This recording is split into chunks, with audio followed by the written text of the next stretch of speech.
முருகேசன், இனிய புத்தாண்டு நல்வாழ்த்துக்கள். இந்த ஆங்கில புத்தாண்டு பார்த்தீங்கன்னா வியாழக்கிழமை ரோகிணி நட்சத்திரம் பிறக்குது. ஸோ இந்த புத்தாண்டு எப்படி இருக்கும் அப்படின்றத சும்மா ஒரு அனலைஸ் பண்ணுவோம். ஏன்னா இந்த புத்தாண்டு பார்த்தீங்கன்னா 1/1/2026 இது மொத்த கூட்டுத்தொகை பார்த்தீங்கன்னு வச்சுக்கிங்களேன் 3ஆம் நம்பர். ஸோ இந்த வருடத்தோடைய கூட்டுத்தொகை பார்த்தீங்கன்னு வச்சுக்கிங்களேன் 1ஆம் நம்பர் 10 சூரியனோட ஆதிக்கம். இந்த வருடம் வந்து சூரியனோட ஆதிக்கத்திலும் குருவோட தன்மையிலும் இருக்கு. ஏன்னா இந்த 2 கிரகமே பார்த்தீங்கன்னா மிகுந்த வலிமையான கிரகங்கள். ஒன்று ஆன்மீகத்தில் மிக உச்சமானது, இன்னொன்று பார்த்தீங்கன்னா அரசியலில் உச்சம். ஸோ அப்போ இந்த அரசியலுக்கும் ஆன்மீகத்துக்கும் ஒரு மிகப்பெரிய ஒரு போட்டி என்பது இருக்கும். அதே போல் என்னன்னாக்கா அரசியல் ஆன்மீக அரசியல் என்பதும் இந்த காலகட்டத்தில் மக்கள்கிட்ட வந்து கொஞ்சம் சிறப்பாக இருக்கும்னு சொல்ல முடியும். அந்த ஆன்மீகத்தால் நிறைய பிரச்சனைகளும் அரசாங்கத்துக்கு இருக்கும். ஆன்மீகம் சார்ந்த விஷயங்களில் நிறைய குழப்பங்கள், தேவையற்ற பிரச்சனைகளும் இந்த காலகட்டத்தில் இருக்கக்கூடிய ஒரு காலகட்டம். ஏன்னா ரோகிணி நட்சத்திரம், சந்திரனோட நட்சத்திரம் சுயசாரத்தில் இந்த வருடம் பிறப்பதனால விவசாயம் என்பது இந்த காலகட்டத்தில் ரொம்ப சிறப்பாக இருக்கும்னு சொல்ல முடியும்.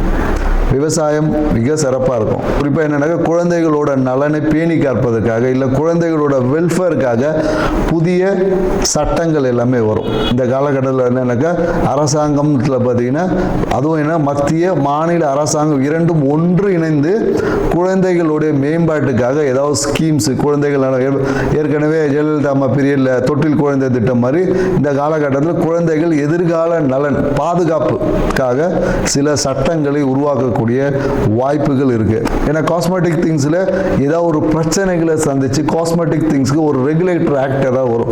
ஏன்னா நிறைய பார்த்தீங்கன்னா இந்த ரசாயன கலப்பால நிறைய பிரச்சனைகளை உருவாக்கக்கூடிய, அதனால என்னன்னாக்கா நிறைய பேருக்கு இந்த இம்யூனிட்டி டெஃபிஷியன்சி வரக்கூடிய வாய்ப்பு இருக்கு.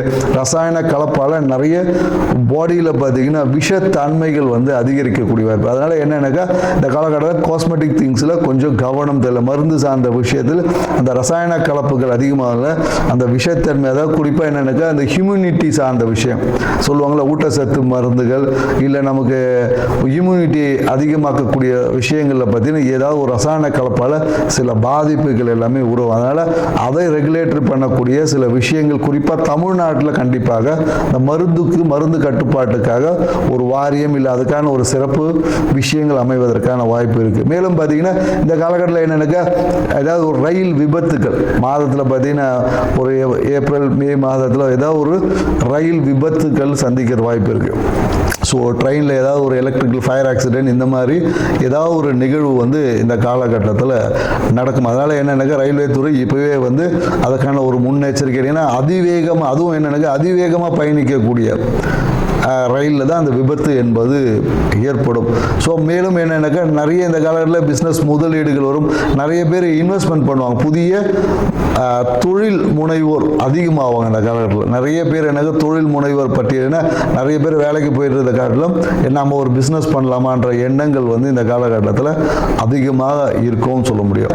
தங்கம் வந்து விலை வந்து குறையவே குறையாது, விலை வந்து ஏறிக்கிட்டே தான். ஏன்னா தங்கத்தின் விலை ஏறுமுகமாக தான் இருக்கும். ஸோ அது கிரகங்களை காட்டிலும் என்னன்னாக்கா அது வந்து கமாடிட்டிக்குள்ளே போனதில் தங்கம் விலை ஏற்றம் தான் இருக்கும். ஸோ அதனால் தங்கத்தின் மேலே மக்களுக்கு ஈர்ப்பும் அதிகமாக தான் இருக்கும். ரியல் எஸ்டேட் துறை வந்து கொஞ்சம் நல்லா இருக்கும். ரியல் எஸ்டேட் துறையில் வந்து மத்திய மாநில அரசுகளுமே அதில் இருக்கக்கூடிய அந்த ரெஸ்ட்ரிக்ஷன்ஸை வந்து கொஞ்சம் குறைத்து இந்த கட்டுமான துறை, ரியல் எஸ்டேட் துறையில் வந்து ஒரு வளர்ச்சியான ஒரு பாதை என்பது இருக்கும். டெக்னாலஜி வளர வளர அதை அழிக்கக்கூடிய ஆற்றல், அதனால் பிரச்சனைகளை மக்கள் சந்திக்கக்கூடிய விஷயமும் இருக்கும். பிரச்சனையும் இருக்குது டெக்னாலஜியில் பார்த்தீங்கன்னா நிறைய. ஏன்னா இப்போவே பார்த்தீங்கன்னா டெக்னாலஜியில் வந்து ஆதார் கார்டை கொடுத்தா ஆட்டையை போட்டுறாங்களே, அது மாதிரி வந்து வளர்ச்சியும் ஒரு சைடு இருக்கும். அதில் இருக்கக்கூடிய பிரச்சனைகளை கையாளுவதில் அரசாங்கம் வந்து ரொம்ப திணறும். ஸோ அதனால் ஏன்னா நிறைய இந்த ஏடிஎம் கார்டு ஹேக்கிங் இந்த மாதிரியான நிறைய இந்த ஃப்ராடு திங்ஸ் வந்து இன்னும் வளர்ச்சி அடையும். அதை கட்டுப்படுத்துவதற்கு அரசாங்கம் நிறைய ரெகுலேட்டரி போட்டாலும் ஆனால் அந்த விஷயங்களை கட்டுப்படுத்த முடியாமல் அரசில் அரசு சார்ந்த துறை வந்து ஏதாவது ஒரு சுணக்கமான விஷயம் கண்டிப்பாக இருக்கும். ஆண் குழந்தைகளின் பிறப்பு விகிதம் கொஞ்சம் அதிகமாக இருக்கும். ஆண் குழந்தைகள் இந்த வருடத்தில் அதிகமாக பிறப்பாங்க. இந்த புத்தாண்டு என்பது மக்களுக்கு வந்து ஒரு வளர்ச்சியை கொடுத்தாலும் பொருளாதார புழக்கத்தை ஏற்படுத்தினாலும் எல்லாமே கடன் வாங்கி போகக்கூடிய விஷயமா தான் இருக்கு. ஸோ அதனால மக்கள் தங்களுடைய கையிருப்புக்கு ஏற்ற மாதிரி கடன் வாங்கி உங்களுடைய வாழ்க்கையை அமைச்சுக்குங்க. இந்த புத்தாண்டு ஒவ்வொரு ராசிக்கும் என்ன மாதிரியான பலன்களை கொடுக்க போகுதுன்றத ஒவ்வொரு ராசியை போகும். வாங்க வீடியோக்குள்ள போகலாம். கும்பராசி அன்பர்களுக்கு இந்த மோசஸின் அழகிய ஆங்கில புத்தாண்டு 2026 நல்வாழ்த்துக்கள். இந்த 2026 கும்பராசி வாழ்க்கையில் என்னென்னலாம் அற்புதம் பண்ண போகுது, என்ன மாதிரியான ஹாப்பி நியூஸ்லாம் உங்களுக்கு வரப்போகுது அப்படின்றத நம்ம டீட்டெயிலாக பார்க்க போகிறோம். இந்த 2026ஆம் ஆண்டு கும்பராசியில் பார்த்தீங்கன்னா ராசியில் யார் இருக்கார்? ராகு பகவான் இருக்கார். எப்படி ஒரு பிரம்மாண்டமான ஆள். அப்போ எப்படி இருப்பார்? உங்கள் வாழ்க்கையே ஒரு பிரம்மாண்டமாக இருக்கும். பார்க்குறவங்களாம் என்னப்பா அவங்களுக்கு என்ன காரு பங்களா அப்படின்னு ஒரு சிறப்பாக இருக்காங்க, அவங்களுக்கு என்ன அப்படின்னு இப்படின்னு சொல்லினே இருப்பாங்க.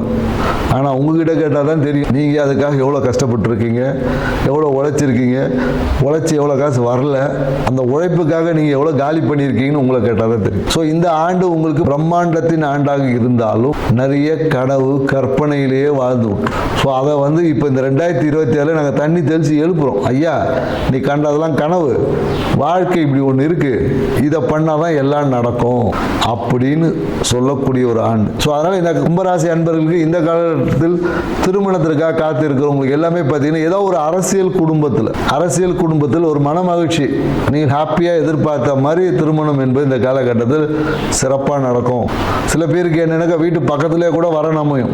வீட்டு பக்கத்தில் நெய்பர்ஹுட்டில் இருப்பாங்க இல்லையா, ஒரு 2 தெரு தள்ளி 3 தெரு தள்ளி எங்கேயாவது நீங்கள் பார்த்துருப்பீங்க. அங்கே கூட ஏதோ ஒரு பார்த்த பழக்கத்தின் பிரகாரம் கூட உங்களுடைய விஷயம் இருக்குது. இந்த காலத்தில் எதை பேசினாலும் ப்ராஃபிட்டை பற்றி பேசுவீங்க. இந்த காலகட்டத்தில் நீங்கள் பேசுகிற பேச்சு எப்படி இருக்குன்னா ரொம்ப லாபம், என் பிஸ்னஸில் இவ்வளோ லாபம் பண்ணணும், அவ்வளோ லாபம் பண்ணணும், நான் இப்படி பண்ண போகிறேன் அப்படி பண்ண போகிறேன்னு சொல்லிட்டு நிறைய பிஸ்னஸ் ஸ்ட்ராட்டஜிக்கல் பிளான் வந்து நீங்கள் நிறைய போடுவீங்க. உங்கள் வார்த்தையில் உங்கள் பேச்சில் எல்லாமே பார்த்தீங்கன்னு வச்சுக்கல லாபத்தை அனுபவிக்கக்கூடிய விஷயமா இருக்கும். நிறைய பேர் என்ன இந்த காலகட்டத்தில் ரியல் எஸ்டேட்டில் பணம் போட்டு சம்பாதிக்கக்கூடிய வாய்ப்பு இருக்குது. இந்த காலம் என்னக்கா நிலத்தில் போட்டாவே அது விளையும்னு சொல்லுவாங்க. அதனால தான் என்ன பண்ணுவாங்கன்னா பணத்தை வந்து நிலத்தில் போட்டால் பெருகும்னு சொல்லுவாங்க. அது ஒரு பரிகாரமே இருக்குது. இன்றைக்கி அதை யாரும் செய்யவே மாட்டோன்றோம் நம்ம. ஏன்னா நிலத்தில் போடக்கூடிய எந்த ஒரு விஷயமும் முளைச்சி பெருகும். நீங்கள் விதையை ஒன்று நட்டிங்கன்னா அந்த விதை முளைக்கும். அந்த விதையை கயிறு கட்டி காற்றுல தொங்க விட்டிங்கன்னா அப்படியே காஞ்சி போயிடும். ஸோ அதனால தான் மண்ணில் போட்டால் பொண்ணாகும் அப்படின்னு சொல்லுவாங்க. ஆனால் நமக்கு மண்ணோட தன்மையை பற்றி இந்த காலகட்டம் நம்மளாம் வந்து ஓவர் குவாலிஃபைட் ஆகிடும். அதை ஏதோ வந்து லூஸ் தனமாக சொல்லி போயிட்டாங்க அப்படின்னு நினைப்போம். ஆனால் உண்மையான சூட்சுமத்தை உணர்ந்து கொள்ளாமல் இன்னைக்கு பணத்தை கடன் வாங்கிட்டு சுற்றிட்டு கிடக்கும். ஏங்க கடன் வாங்கினது கௌரவ குறைச்சல் இருந்த காலம் போய் இப்போ கடன் வாங்குறது பெருமையா இருக்கிறோம். இதெல்லாம் ஒரு பெருமையா? ஒரு காலத்தில் என்ன பக்கத்து ஊரில் போய் ஏதோ ஒரு சின்ன கடன் கேட்கணும், ஐயோ நான் கேட்க மாட்டேன், எனக்கு அசிங்கமா நினைப்பாங்க. இந்த காலம் அப்படியா இருக்கு. கிரெடிட் கார்டில் சைன் 4 தேய்ச்சினே இருக்கிறோம். பேங்க்ல போய் கடன் வாங்குறது கியூல நிற்கிறோம். அது வேற கடன் ரிஜெக்ட் ஆயிடுச்சு. அது ஒரு இது ஸ்டேட்டஸ் சிம்பிள். நான் கடன் கேட்டேன் எனக்கு கொடுக்கல, சிபில் ஸ்கோர் கம்மியாயிடுச்சு, கொடுக்க வாங்காத நல்லதுன்னு நினச்சி. ஏன்னா பொதுவாக என்னன்னாக்கா இந்த கும்பராசிக்காரங்களுக்கு என்னன்னாக்கா கடன் வாங்கினா அவமானம் கன்ஃபார்ம். நீங்கள் எங்கே கடன் வாங்குறீங்களோ இல்லை கைமாத்தா கடன் வாங்குறீங்களோ உங்களால் அதை கட்ட முடியாது. நீங்கள் எந்த ராசி வேணா இருக்கு, கண்டிப்பாக பணத்தால் அவமானத்தை, கடன் வாங்கி அவமானத்தை சந்திக்கக்கூடிய ஒரே ராசி யாருன்னா கும்பராசி தான். நீங்கள் 100 ரூபா வாங்கினாலும் சரி, 100 கோடி வாங்கினாலும் சரி, இது எல்லாரும் அனுபவிச்சிருப்பீங்க. ஒரு சின்ன பொருளை கடன் வாங்கிட்டு போனீங்கன்னா கூட நீங்கள் போயிட்டு வரும்போது உடச்சி கொடுத்துருவீங்க. இல்லை அதுவே உடஞ்சிரும். ஏன்னா நீங்கள் அவமானப்படணுன்றதுனால அதுவே உடஞ்சிரும். ஸோ அதனால் கும்பராசிக்காரர்கள் கடனை பற்றி சிந்திக்காமல் வாழ்க்கையில் நீங்கள் செய்ய வேண்டிய கடமைகளை பற்றி சிந்திங்க. அதான் உங்களுக்கு தேவை. ஏன்னா எனக்கு இது காற்று ராசியாக இருக்கு, வாழ்க்கை போகிற போக்கில் அப்படியே போயினே இருக்கும். ஆசைகள் பேராசையாக இருக்கும். எப்போ பார்த்தாலும் ஒரு ஆசைக்கு ஒரு லிஸ்ட் போட்டு வச்சுருப்பாங்க. நான் இதை பண்ண அதை பண்ண இதை இப்படி பண்ண அப்படி பண்ணணும்னு லிஸ்ட்டு எடுப்பாங்க. ஆனால் நீங்கள் என்ன பண்ணிருக்கீங்கன்னா ஒன்றும் பண்ணியிருப்பாங்க. உட்காந்து லிஸ்ட்டு போட்டதோடு இருக்கும். லிஸ்ட்டு போட்டு டயரில் படுத்து தூங்கியிருப்பாங்க. ஸோ அதனால் கும்பராசிக்காரர்களுக்கு வாழ்க்கையில் ஏன்னா இது காலபட்சத்துக்கு 11வது இடங்க மன மகிழ்ச்சி வாழ்க்கையை அனுபவிக்க போகிற இடத்துல உட்காந்து அக்கௌண்ட் பார்த்துன்னு உட்காந்து இருக்கிறீங்க. அப்போ அந்த அனுபவிக்கிறதுக்கான உங்களுடைய குவாலிட்டிஸை அதிகம் பண்ணணும். அந்த குவாலிட்டிஸ் தான் நமக்கு முக்கியம். இயற்கை உங்களுக்கு வந்து ஹாப்பியாக இருக்க அனுப்பிச்சிருக்கு. ஆனால் நீங்கள் என்ன பண்ணுவீங்க, எதை செய்யக்கூடாதோ அதை தான் செஞ்சு பிரச்சனையில் போய் சிக்குவீங்க. இது எல்லாத்தையும் மாற்றணும்னு சொல்லக்கூடிய ஒரு ஆண்டு தான் இந்த 2026. உங்களுடைய கண்களை திறந்து விடுறோம், தூக்கத்துலேருந்து எழுப்பி விடுறோம். மறுபடியும் தூங்குறதும் ஏஞ்சி வேலையை பார்க்குறதும் உங்கள் கையில் இருக்குது. ஏன்னா இந்த காலகட்டம் எல்லாமே ஒரு ஹாப்பி. ஏன்னா எல்லா கிரகமும் 11ஆம் பாவத்தில் உட்காந்துருக்கு. 11ஆம் பாவம் வந்து லாபஸ்தானம், மன மகிழ்ச்சியை கொடுக்கக்கூடிய சாணம், வெற்றியை கொடுக்கக்கூடிய சாணம். அப்புறம் இந்த சாணத்தில் உட்காந்துட்டு எல்லா விஷயம் கிடைக்குதுன்னும் போது நான் எதையும் பார்க்க மாட்டேன், எனக்கு தூக்கம் தான் முக்கியம்னா நல்லா கவுந்து தூங்குங்க. அதுக்குள்ள வருஷம் முடிஞ்சிடும். திருப்பி 2026 என்ன நடக்கும்னு உட்காந்து திருப்பி ராசி பலன் பார்க்க வேண்டியதாக இருக்கும். ஸோ அதனால கும்பராசி நேயர்களே இப்போதே விழித்துக்குங்க. நீங்க விழித்து இருந்தால் உங்கள் வாழ்க்கை செழிப்பா இருக்கும் அப்படின்றத நம்ம சொல்றோம். ஏன்னு வச்சுக்கலாம், இந்த காலம் மனம் வந்து நிறைய விஷயங்களை கிருமனால யோசிக்கும். இந்த ரகசிய விஷயம் பார்த்தீங்கன்னா இந்த ஃபோனில் பார்த்தீங்கன்னா எப்போதும் அந்த ஃபோனில் ஏதாவது ஒரு லாக் போட்டே வச்சுருப்பாங்க. இல்லை பிளாக் லிஸ்ட்டில் ஒரு 10 பேராவது இருப்பான். கும்பராசிக்காரங்க பிளாக் லிஸ்ட்டில் எவனா இல்லைன்னு ஒரு வார்த்தை சொல்ல முடியாது. இந்த பிளாக் லிஸ்ட்டில் போட்டு வச்சு ஏதாவது ஒரு ரகசிய செயல்பாடுகள் இருந்துக்கிட்டே இருக்கும். அவன் பார்க்குறத போட்டு எல்லா லாக்கையும் போட்டு வச்சுருப்பான் அந்த கும்பராசிக்காரங்க. ஸோ அதே போல் என்னென்னாக்கா உங்கள் வாழ்க்கைனா 2ல் இருக்கக்கூடிய சனி பகவான் குடும்பத்தில் ஃபோக்கஸ் பண்ணி படிக்கிறதுல ஃபோக்கஸ் பண்ணு, வருமானம் ஈட்டத்தில் ஃபோக்கஸ் பண்ணு, பேசினே இருக்காத. பழைய விஷயத்தை பேசி பேசி பேசி டயர்ட் ஆகிடுவீங்க. அந்த பழைய விஷயத்தை பேச நிறுத்தினீங்கன்னா பணம் வர்றது எப்படின்னு தெரிவு கிடைக்கும். ஸோ அந்த காலகட்டம் என்னன்னாக்கா பணம் வருவதற்கான பேச்சை பேசுங்க. பணம் வீட்டத்தை அதிகமாக்கக்கூடிய ஒரு வாய்ப்பு இந்த இயற்கை உங்களுக்கு கொடுக்குது. சரிங்களா? இந்த காலகட்டம் என்னன்னாக்கா நல்ல ஒரு காஸ்ட்லியான ஒரு கார் வாங்கக்கூடிய வாய்ப்பு, நல்ல லக்ஸரியஸ் கார் வாங்க போறீங்க. கார் இருக்கும், நல்ல ஒரு வீடு, ஒரு பட்ஜெட்டான ஹவுஸ்.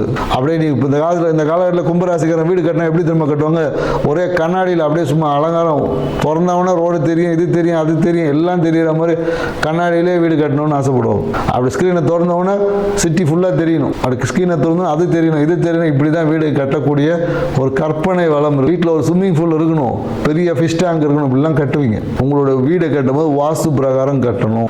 ஏன்னா நீங்கள் வீடு கட்டும் போது வாஸ்துல ஏதாவது ஒரு பிரச்சனை வரும். ஏன்னா ஒரு சில இடங்களை பார்த்தீங்கன்னா ஸ்விம்மிங் பூல் வைக்கிறேன்னு சொல்லி ஏடா கூடமாக வச்சு அப்படியே வீடை வித்துட்டு போனவங்க நிறைய கும்பராசிக்காரங்க இருக்காங்க. ஸோ அதனால் வீடு கட்டும் போது சரியான வாஸ்து நிபுணர் போய் சந்தித்து ஒரு கவுன்சிலிங் வாங்கிக்கோங்க. அப்படி உங்களுக்கு சரியான நம்பர் கிடைக்கலையா, கீழே இருக்க எங்கள் நம்பரை கான்டாக்ட் பண்ணுங்கள். சரிங்களா? ஸோ இந்த காலகட்டம் உங்களுக்கு வீடு வாங்கக்கூடிய ஒரு வாய்ப்புகளை உருவாக்கும். ஆனால் உங்கள் பேரில் வீடு வாங்க முடியாது, அது மட்டும் நல்லா ஞாபகம் வச்சு. கும்பராசிக்காரங்களுக்கு அவங்க பேரில் வீடு அமையாது. ஏன்னா உங்கள் மனைவி பேரில் வாங்குங்க. உங்கள் வாழ்க்கை துணை கும்பராசிக்கு ஆண் பெண் ஏதாவது ஒரு விஷயங்கள் உங்கள் பேரில் வாங்குங்க. அவங்க பேரில் வீடு வாங்கும்போது ரொம்ப சூப்பராக இருக்கும், நீங்கள் என்ஜாய் பண்ண முடியும். உங்கள் பேரில் வீடு வாங்கினீங்கன்னா லோன் அடைக்க முடியாமல் திண்டாடுவீங்க. ஸோ இதையும் மனதில் வச்சு, ஏன்னா கும்பராசிக்காரர் லோன் வாங்கினா பிரச்சனை நம்ம ஏற்கனவே சொல்லிட்டோம். அதே போல் கும்பராசிக்காரர் நிறைய இந்த ஃபுட்டை நிறைய வேஸ்ட் பண்ணாது, உணவை நிறைய வேஸ்ட் பண்ணக்கூடிய ராசியில் பார்த்தீங்கன்னா கும்பராசிக்காரர்கள் தான் அதிகம். அதுக்கு மதிப்பளிக்க மாட்டாங்க. உணவுக்கு வந்து முக்கியத்துவம் கொடுக்காதனாலே உங்கள் வாழ்க்கை நிறைய சிக்கல்கள் இருக்கும், வியாதிகளை சந்திக்கக்கூடிய விஷயமா இருக்கும். முறையற்ற உணவு பழக்கம் உங்கள் வாழ்க்கையிலோட தன்மையை மாற்றிடும். ஸோ அதனால் நல்ல உணவு பழக்கத்தை கையாளுங்க. இந்த நியூ இயர்லேருந்து இதெல்லாம் நான் செய்ய போகிறேன்னு எழுதி வைக்கக்கூடாது, நடக்கணும். எல்லாம் 1ஆம் தேதி, அதுமா பெரிய 31ஆம் தேதி லிஸ்ட்டை ரெடி பண்ணிட்டு 1ஆம் தேதி பார்த்துட்டு அதோட மூடி வச்சது தான். திருப்பி அதுக்கு அடுத்த வாட்டி 2027 நம்பர் மட்டும் தான் மாற்றுவோம். ஏன்னா அடுத்த வருஷம் ஒன்றும் செஞ்சிருக்க மாட்டோம். ஸோ அதனால் வாழ்க்கையை சின்ன சின்ன விஷயத்தை ப்ராக்டிஸ் பண்ணுங்கள். பெருசாக ஒன்றும் இங்கே சாதிக்கூடாது. பெரிய விஷயமே ஒரு சின்ன புள்ளியில் தான் ஆரம்பிச்சிருக்கு. ஏன்னா அந்த சின்ன புள்ளி தான் மிக ஆழமாக போகும். சரிங்களா? அதனால தான் சொல்லுவாங்க இந்த ஊசி காதில் ஒட்டகம் போகிற கதையெல்லாம் சொல்லுவாங்க இல்லையா? ஏன்னா ஊசியோட அந்த நுனி பார்த்தீங்கன்னா ரொம்ப கூர்மையாக இருக்கும், ஒரு சின்ன புள்ளி தான். அதனால தான் அது இலகுவாக உள்ளே போகும். அதை இவ்வளோ பெரிய மரக்கட்டை எடுத்து உள்ளே போட்டிங்கன்னா போகாது. ஸோ அதனால் என்னென்னாக்கா எப்பொழுதும் ஒரு புள்ளிக்கு தான் வேல்யூ. அதனால் சிறிய விஷயம் என்பது அலட்சியப்படுத்தாமல் சிறிய விஷயம்தான் வாழ்க்கையில் பல முன்னேற்றத்துக்கு பல தூண்டுதலுக்கு காரணமாக இருக்குது என்ற உணர்வோடு இந்த 2026 தொடங்குங்க. உங்கள் வாழ்க்கை சிறப்பாக இருக்கும். நன்றி, வணக்கம்.